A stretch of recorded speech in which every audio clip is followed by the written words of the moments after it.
Hello Pisces, thank you for joining me for your monthly forecast for February. Now as this month begins you may be feeling very sensitive.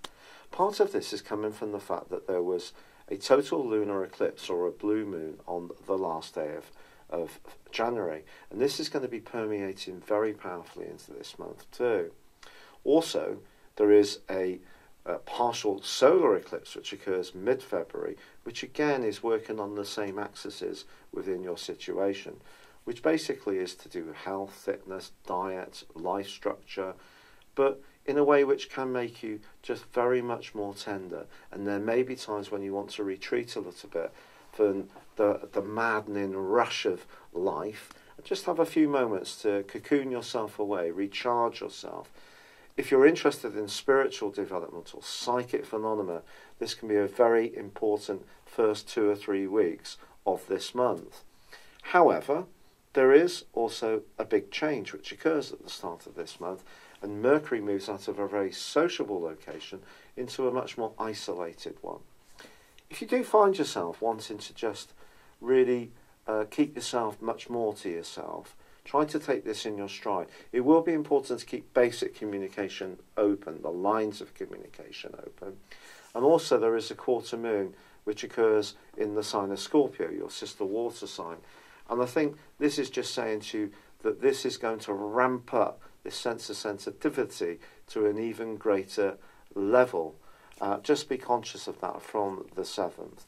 But Mars, the power planet, is in a very self-assured part of your scope all through this month.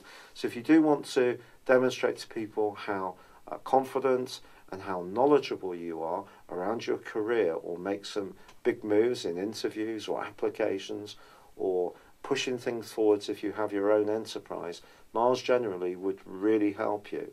However, it is compromised from the 12th through to the 23rd by the dreamy influence of Neptune. And to be honest, Neptune, your co-ruler, is going to be hugely significant all through this month. It forged a link with that total lunar eclipse. It also forges a link with the North Node, the point of destiny, all through this month. And I think all of this is basically saying to you that you can't ignore any symptoms that you... So, for example, if you feel run down or tired, you have headaches, you feel achy, don't ignore the more psychological and emotional dimension of that, because actually that could be a big part of what's going on.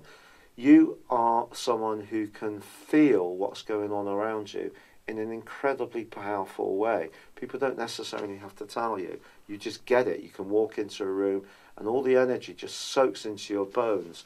Now, that can make you aware of joy, but also of huge sadness. So I would be a bit careful about who you choose to spend time with, especially in the first 10 days of this month.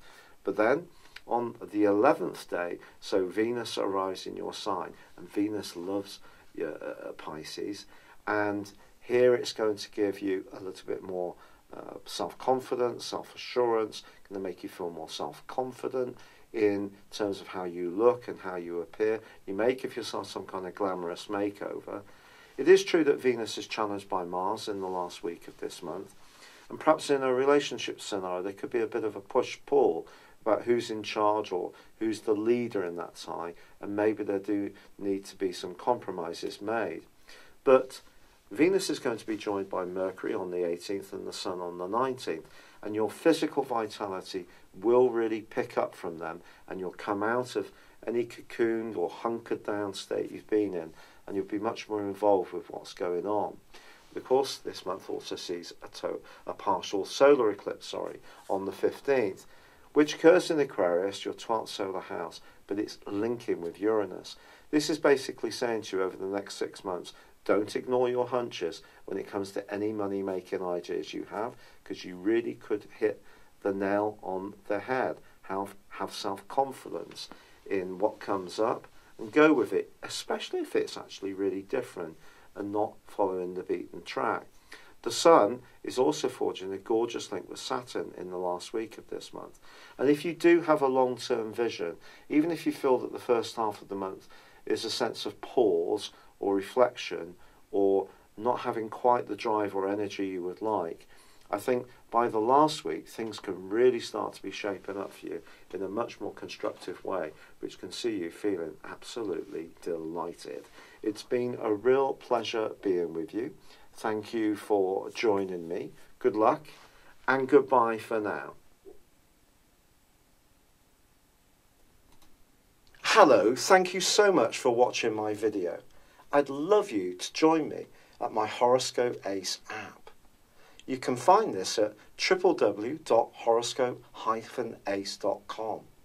You can use it through Android, iOS, Apple or Facebook. Check out your ascendant or your moon sign or download your free birth chart. There's all your favourite videos, plus there are daily, weekly, monthly and yearly horoscopes for general, love, Chinese and Indian astrology.